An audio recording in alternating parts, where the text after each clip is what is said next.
Good evening and welcome to the Writer's Block.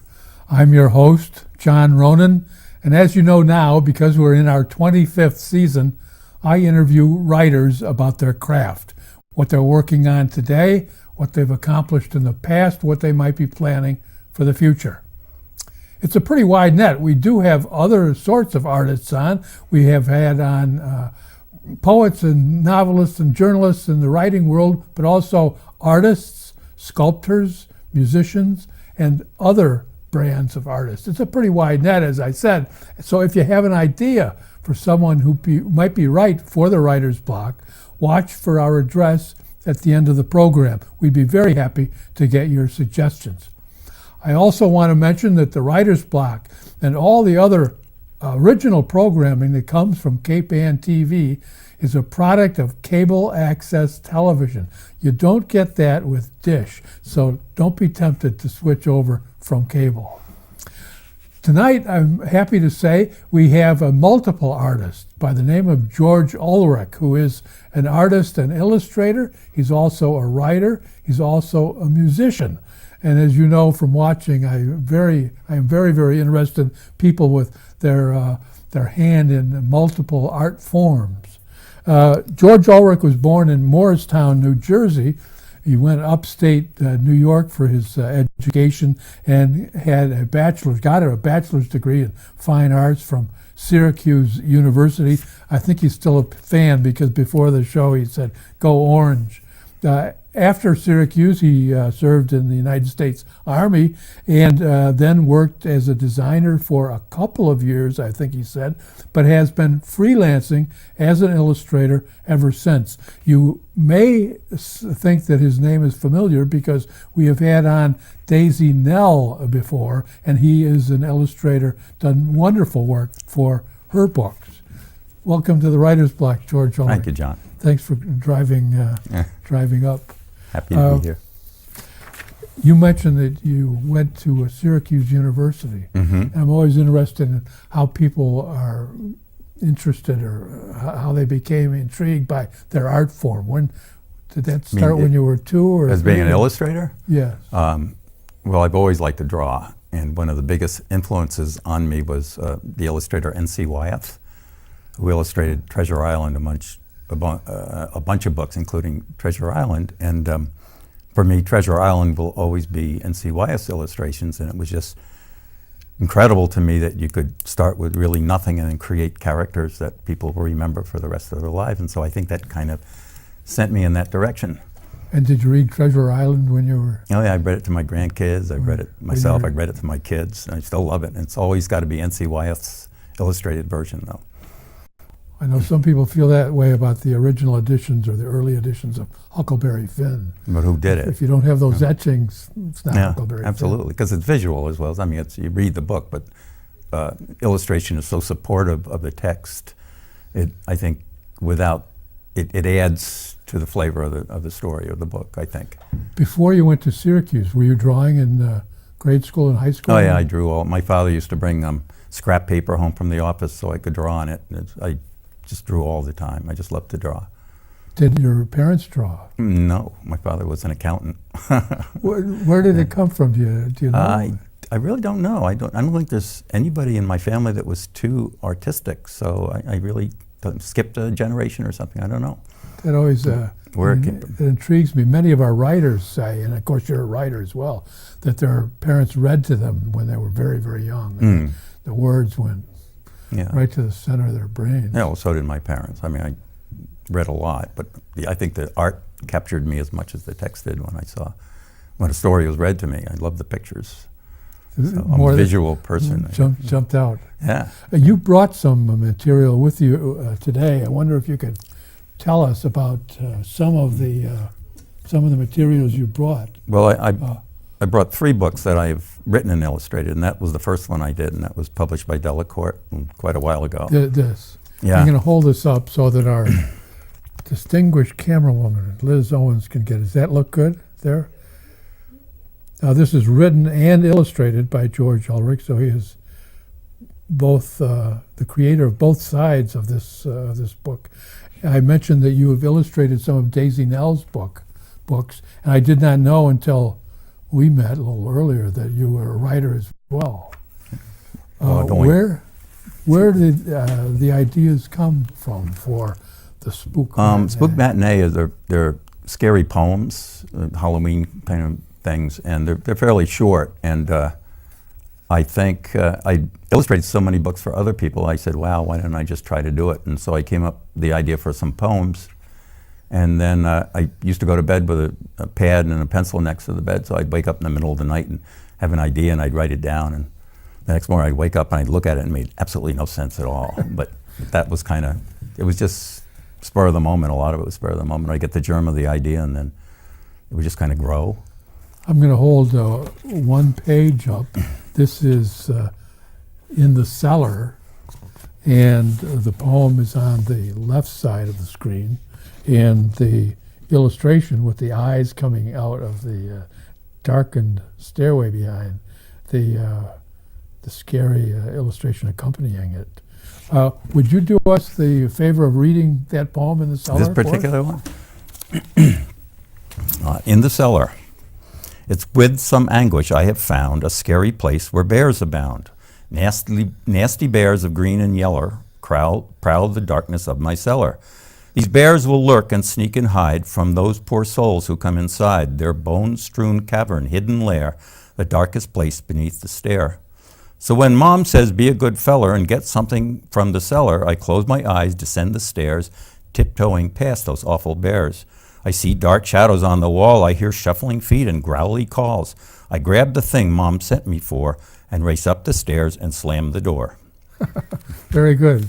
The basement is or the cellar is where everything's scary. Under the bed. I have some under the bed too. So in the closet under the bed. Under the bed, in the Every closet, kid, in the basement. Yeah. Tell us about the process of doing both sides of a book, the illustration and the writing. When did you get that idea, and then how did you develop it, both visually and in the poem? Yeah, well, I had an agent in New York, an artist agent, not a literary agent, and I had written some poems, and I gave them to her, and she shopped them around, and she ended up at Delacorte, which is part of Dell, or was. I don't even know if Dell still exists, and they liked the poems, and they said, I had 3 or 4, and they said, now write 40 more. So, and they didn't end up with 40, but they had to select from the 40 I wrote, and then the art came later after we decided on what poems we're going to use, and then I illustrated after that. So the poems were sold first? Yes. The writing was... I think that's frequently true. Yeah, the text comes first and the art comes second. So you sort of treated your own work the way you do others' works. Yeah. You see the text and then get the idea. Yeah, because for years I've illustrated for other people, and that's what I got, a manuscript. And I worked from the manuscript, and often with the author and with an editor. So they were helping me decide what I can use, and now I was the author, so I didn't have to worry about that part of it, but I still had to work with the editor. So. Did the ideas for the illustrations for your own work come easily because it was your own? Yeah, I guess I had a visual idea to start with. As I said, I'm a visual person, so in any book I illustrate, there's visual images come from when I read the text, the author's manuscript, and I get pictures in my head, and I think in pictures. So it kind of materializes as I read the book. Then I start having pictures, and then I try to put them on paper. And then do you write down the ideas for several pictures and then say, well, I don't know, that won't work, or you actually sketch out a few pictures to see how they feel after a few minutes? Yeah, the process is pretty much, I get the manuscript, it's mine or somebody else's, and then I do thumbnails or very small sketches, just to give a general idea how it would lay out on the page and how it would look. And I send that to the publisher, and then the publisher will send it back with comments. Then I'll do full-size sketches, usually on tracing paper, and send that to the publisher, and then I get that back with comments and changes, and then I go to finished art, which is... So the size is increasing and the details are increasing as yeah, well, the thumbnail is small, and then the others are to the size that they'll be reproduced at, so, full size. I was looking recently in our museum here in Gloucester at some early sketches and studies by people like like Davis and Homer of subjects on Cape Ann, and they're so sparse you can't imagine anything wonderful is going to come out of it. The framework, it's the skeleton, and they build on that. Although sometimes I like the sketches better than I like the finishes. So. Really? Yeah, I just more spontaneous, I think. But you always have to go through those stages to get it clearer and clearer in your head. Yeah, even as I still have a boss, even though I'm author and illustrator, it's usually the publisher, so I have to do what the publisher says, because they have to sell it. And then a book like this, The Spook Matinee, which you said has been out for a number of years. Yeah, I don't think it's in print actually anymore. So, how long was that process from you wake up one day and say, yeah, maybe I'll do a book? It was a gradual, once I got actually to it, and I had the approval of the poems chosen, and in probably maybe 3 months altogether, including the art. And working back and forth with, your editor and your agent, the publisher. Yeah, I suppose it depends how busy I was with other things too. So. And when did this come out? See, I'm afraid you were going to ask that because I can't recall. It was a long time ago, and it was 1992. 92. Yeah, it's got to be a ways back. That was my first. And that actually was very well received, and People magazine even did a review of it back in 1993, yeah. So, and it sold fairly well. So, but it's not in print? You don't? No, it's gone by. I always think of the 90s as just recent. I know, yeah, me too. You brought a couple other items I want to mention.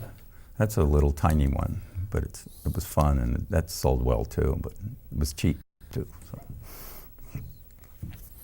This has got a nice title. Would you tell us the title? Read it. My Tooth Ith Luth. And that's the title of the first poem in the book. And the subtitle? Yes. Is? Funny things to read instead of doing your homework.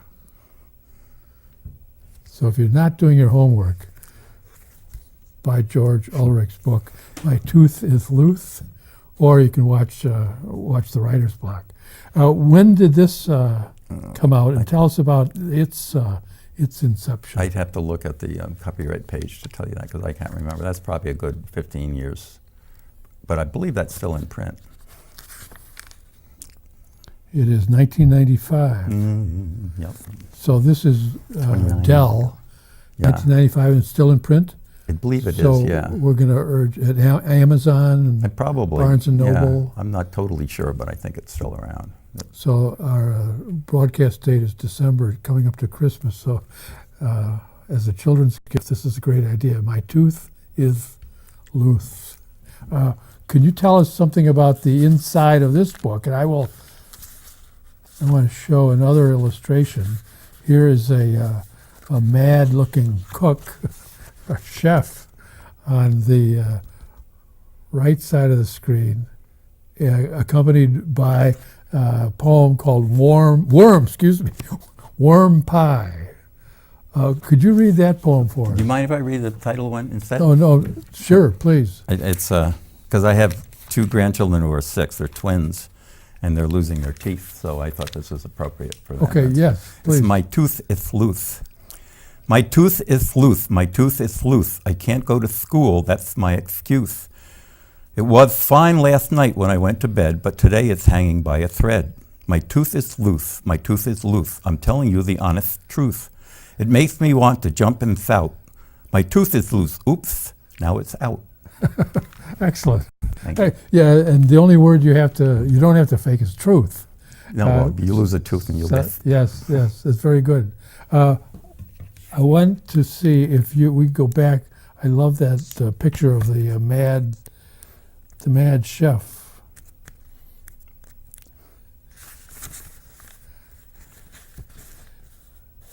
I'm going to hold that up again. He's pretty mad looking in the mentally off sense, not angry. Could you read that poem for us, too? Worm Pie. It's been a long time, so. Worm Pie. Here's a pie. It's made of mud, plus several different kinds of crud. It's organic, full of worms and other kinds of yucky germs. I got some dirt and mixed it up, then poured it in this paper cup.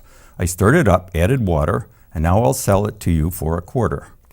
And I have names of friends and friends' kids and stuff hidden in the illustration. I had a lot of fun with that. Hidden in the illustration. Different places, there's names and there's... Oh, so the book contains a recipe, and there are a couple names hidden there, and I'm not going to spend too much time looking for them, but that'd be fun. But they're in there. Fun to look for the names of your friends. This again is My Tooth is Luth, and it's available by George Ulrich, written and illustrated by George Ulrich. You mentioned before we started taping, and I mentioned in the introduction that you are a musician as well as a writer and illustrator. Where first, I guess technically, where do you find time for all these artistic abilities, and how do they feed off each other or grow from each other? I'm not sure that they do. The musician part came later on, and I'm not sure Daisy Nell would agree that I'm a musician or not, but I play the banjo as she does. In fact, she gave me a couple of lessons. And I have a small group, there's a fiddle, a guitar player, and myself, and we call the Whiskey Sippers.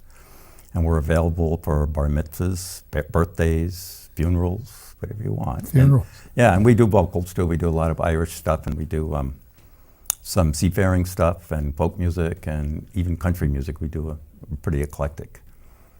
What's the name of the group The again? Whiskey Sippers. The Whiskey Sippers. Yes, because and you play banjo. I play five-string banjo. Yes. Five-string banjo, and you have also a fiddler, and the third guitar player whose nickname is Snitch. But that's another story. I won't go there. So. The Whiskey Sippers. Yes. Is there a website? I don't believe there is. Not yet. We're kind of a neophyte group. Oh. We've had 3 or 4 gigs. We played the Salem Farmers Market a month or so ago, and we did somebody's birthday party. We're not exactly big time, but we have a good time. That's the most important thing. Oh yeah, absolutely. So the audience wants to know that. I'm going to repeat it again. The Whiskey Sippers, Sippers, and that's a band that you are in and helped form. Yes. Besides being an artist and a writer. Correct. When did you start playing the banjo? I think when I was in college, my roommate had a 5-string banjo. I didn't, and he didn't play it much. He had a guitar too, so I'd pick up the banjo and plunk on it for a while, and then. So even though the group is new, but you've been a musician for decades. I played guitar too. I play guitar, but the banjo is my instrument of choice right now, and I just love it. It's hard to find banjo players. It's harder than guitar players anyway. So you make yourself when you show up at a party, there's usually not a lot of banjo players to compete with. So it's usually a lot of guitar players and a lot of fiddlers too. So you said you weren't sure that these different artistic forms or genres fed off each other. How do you find time for them? And if they don't depend or feed on each other, do you have to put a wall up? Say, no, I'm not thinking of visual things today. I'm playing my 5 strings. Yeah, I'm at a point in my life now where the art and the writing is I'm not working full time at as I was, so I have plenty of time for music. And for me, music's a release. It's recreational. I just it's nice to get out of everything else and into music. So I love to play. Get away from words and everything. And it's a real release. Have you put any of your poems to music? No, that's a good idea, though I have not. I haven't written music at all, but now that you mention it, maybe it's going to. I was thinking of some of Daisy's books have a disc that comes with the book, so there's some music along with the text. Well, she's a true professional too, and I played banjo on the Captain Stand disc in that book, You did? Yeah, along with Daisy. I didn't notice all the credits. It's on there. It is. Guest banjo player, I think I'm Guest banjo. Called, yeah. You brought another book that I want to hold up. And I didn't write that one. I illustrated it, but the reason I brought it in was because that was a couple more recognized by the Society of Illustrators in New York, which is kind of like the Academy Awards of illustration. Would you read the title for us? Yeah, it's The Gift of You and the Gift of Me by Nyla Webster, who's a wonderful writer. And you illustrated Yes, I did. this book, and it honored by the Society of Illustrators. See the medallion here in the lower right-hand corner. I will hold up a couple of these. Are there any illustrations in here you would particularly like to? You want me to find it? Yes. Yeah, This, one. I just want to hold up one. And say this is a very, very bright, basic colors. I think a little different than the ones you've done in the past that I've seen in Daisy's book. Yeah, I'm getting more colorful, I think, as I get older. But this is the Society of Illustrators. This, if you want to hold it up, hung in an exhibition at the Society of Illustrators in New York. So that's my favorite one. This book won Society of Illustrators award. Yes, just to be included in the exhibition was a. And this is one of the paintings. What is the material here? Let's see, colored pencil, watercolor, gouache, and I think that's all. Is this available now? Yeah, but you'd have the publisher. That's on Amazon, I'm pretty sure. This is on him. The Gift of You, the Gift of Me. It's a really, it's a spiritual, kind of a spiritual book. And it's beautifully written. It's very inspiring. You did bring. Yeah, I don't know why I put tape. Why there's tape on that? I brought the wrong copy, but I wrote and illustrated this as well. This is another book you wrote and illustrated. Yeah. This is called Mrs. Picasso's Pollywog, a Mystery. And forget the tape. Again, I have no idea why I put tape in the middle of that. The tape is not part of the illustration. That's not part of the illustration. I can feel the tape there. It's put across there. I think it's because it's. I might have written that for someone, and then the person didn't take it, so I put the tape on so I wouldn't give it to somebody else. Because it's signed? Yeah, it's signed to someone, I believe. I see, I see, yes. Yeah, and that's yes, dedicated to my granddaughter, Corinne, who was 6, I think, when I wrote it. Tell us briefly about Mrs. Picasso. I liked the alliteration of it. Is Mrs. Picasso's Pollywog sounded kind of cool, so I illustrated it as maybe Picasso would have illustrated it. And I had a good time with it. I mean, Picasso probably wouldn't want to acknowledge that it looks like his illustration. But I had a really good time with it, and it's done fairly well. I'll hold up one of these illustrations. I can see the profiles of these two individuals are very angular and wiry, like much of Picasso's work. You're kind of looking at them sideways and frontways at the same time. Mm-hmm. Does that show up well? And you wrote and illustrated. Yes, I did. And this is available? Is this? Yeah, I think on Amazon. Some local bookstores carry it. I know the 76 in Marblehead carries it.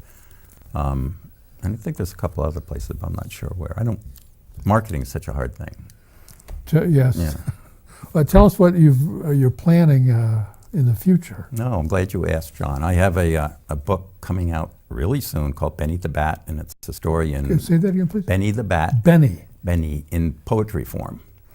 And it's a story about a little bat who isn't accepted by the other bats, and he has to find a way to be true to himself. And eventually he lives in a belfry, obviously, because he's a bat, but he likes to go to bed at night and wait and play in the sunlight, unlike the other bats, and they make fun of him. And in the end, the steeple catches on fire, and he flies up and rings the bell, and everybody comes up and puts the fire out, and he becomes a hero. And that's a short synopsis of the book, but it's kind of it's a life lesson kind of book. So this is another book that you're both writing and illustrating. Yeah, and I was hoping it was going to be out before Halloween, but apparently it's not. In 2014, so it'll be out for by the Christmas season. Christmas, probably. perhaps. Yeah. Benny the Bat. Benny the Bat.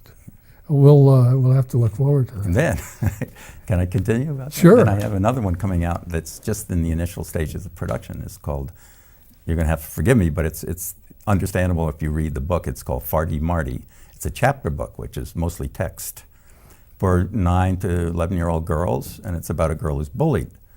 And her name is Marty, and Martha Marty. And the story goes, it's kind of inspirational, I think, and how she deals with being bullied.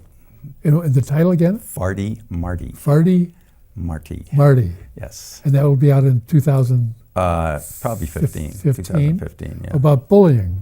Yeah, very it's important topical, topic, yeah, and yeah. topic is finally getting some attention over the last couple of years. Mm-hmm. We'll look forward to both those. Thank you. Farty Marty and Benny the Bat. Benny the Bat. I just got from Liz the 3-minute signal, actually about 2 minutes ago, so I'm going to begin to close down. I want to thank you, George Ulrich, very much for coming down. Thank you, John. Being with us on the Writer's Block this evening. It's a real treat to have a multi-talented artist on the show and get away from just pure words. I want to thank our audience as well, as George Ulrich. If you've learned something about art and illustration from George Ulrich and how to combine that with writing, and even how to sandwich a career in music into those two talents, then the Writer's Block has done its job. Thanks for being with us, and I hope to see you again next week on the Writer's Block. Good night.